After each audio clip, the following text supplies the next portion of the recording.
50,000ના રોકાણમાં 10 લાખની આવક આજના જમાનામાં સૌથી સુપરહિટ બિઝનેસ। અને મિત્રો આની માંગ ક્યારેય નહીં ઘટે।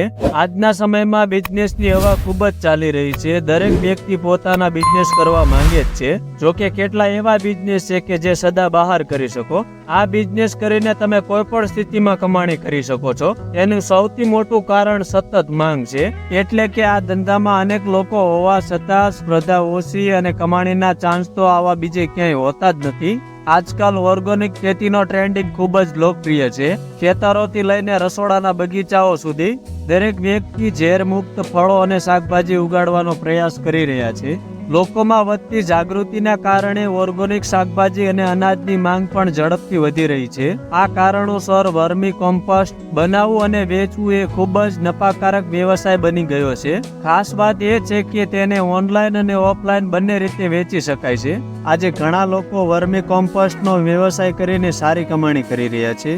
વર્મી કોમ્પોસ્ટ યુનિટ સ્થાપવા માટે ના તો મશીન ખરીદવા માટે પૈસા ખર્ચવા પડે છે, ના તો કોઈ તાલીમ લેવાની હોય છે। બીજી સારી વાત એ છે કે વ્યક્તિને દરરોજ કામ કરવું પડતું નથી। વર્મી કોમ્પોસ્ટ યુનિટ શરૂ કરવા માટે તમારી પાસે ખાલી જગ્યા હોવી જરૂરી છે। જે જગ્યાએ તમે વર્મી કોમ્પોસ્ટ યુનિટ લગાવવા માંગો છો ત્યાં વરસાદ કે અન્ય કોઈ પણ કારણોસર પાણી ભરાયેલું ન હોવું જોઈએ।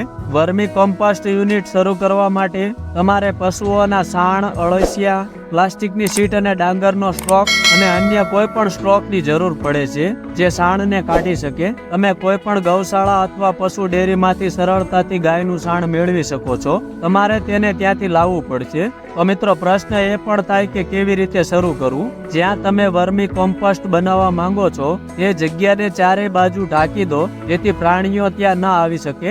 બજારમાંથી લાંબી પ્લાસ્ટિકની શીટ લાવો। તમારી જગ્યા મુજબ તેને 2 મીટર પહોળાઈ અને લંબાઈમાં કાપો। જમીનને સમતળ કરો અને તેના પર આસન ફેલાવો। હવે તેના પર ગાયનું સાણ નાખો। આ પછી તેના પર અળસિયા વિખેરી નાખો અને પછી તેમાં ગાયનું સાણ નાખો। ગાયના સાણની ઊંચાઈ 1.5 ફૂટથી વધુ ના રાખવી। આ બધું કર્યા પછી તેને ડાંગરનો સ્ટ્રોક અથવા તો અન્ય કોઈ પણ ઘાસ સારી રીતે ઢાંકી દો। ગાયના સાણમાં સતત ભેજ જાળવી રાખો।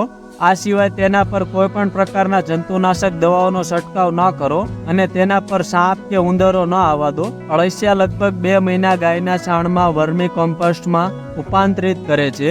જ્યારે ખાતર તૈયાર થઈ જાય ત્યારે તેને ગાળી લો અને તેમાંથી અળસિયાઓને અલગ કરો। તો મિત્રો પ્રશ્ન એ પણ થાય કે આમાં કેટલો ખર્ચ થાય। તો મિત્રો તમે 50,000 રૂપિયાનું રોકાણ કરીને વર્મી કોમ્પોસ્ટનો બિઝનેસ શરૂ કરી શકો છો। આમાંથી સૌથી વધુ ખર્ચ અળસિયા પર થાય છે। અળસિયા લગભગ 1,000ના પ્રતિ કિલો ભાવે મળે છે।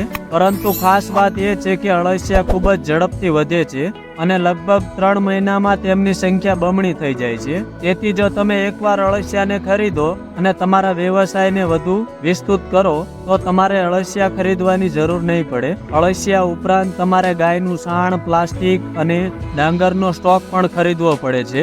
આ વસ્તુઓ બહુ મોંઘી નહીં હોવાથી તમારે તેના પર વધુ ખર્ચ કરવાની જરૂર નથી। તો મિત્રો પ્રશ્ન એ પણ થાય કે ખાતર કઈ રીતના વેચવું। તમે ખેડૂને જેને ફળ શાકભાજીનો છોડ તૈયાર કરે છે અને જેઓ કિચન ગાર્ડનનો ઉપયોગ કરે છે તેને તમે સરળતાથી ખાતર વેચી શકો છો। ખાતરનો ઉપયોગ બગીચામાં પણ મોટા પ્રમાણમાં થઈ રહ્યો છે। આ સિવાય તમે કોમ્પોસ્ટ ખાતરનું ઓનલાઈન વેચાણ પણ કરી શકો છો। જો તમે તમારો વર્મી કોમ્પોસ્ટ બિઝનેસ 20 બેડ સાથે શરૂ કરો છો તો વર્ષમાં તમે 8 થી 10 લાખ રૂપિયાનું ટર્નઓવર સાથેનો બિઝનેસ બની જશે। આશા રાખું છું કે આપને અમારા વિડીયોમાં કંઈક તો જાણવા મળ્યું જ હશે। જો તમને અમારો વિડીયો પસંદ હોય તો તમારા મિત્રો સાથે શેર કરવાનું ભૂલશો નહીં અને આવા જ વિડીયો જોવા માટે અમારી સાથે જોડાયા રહો।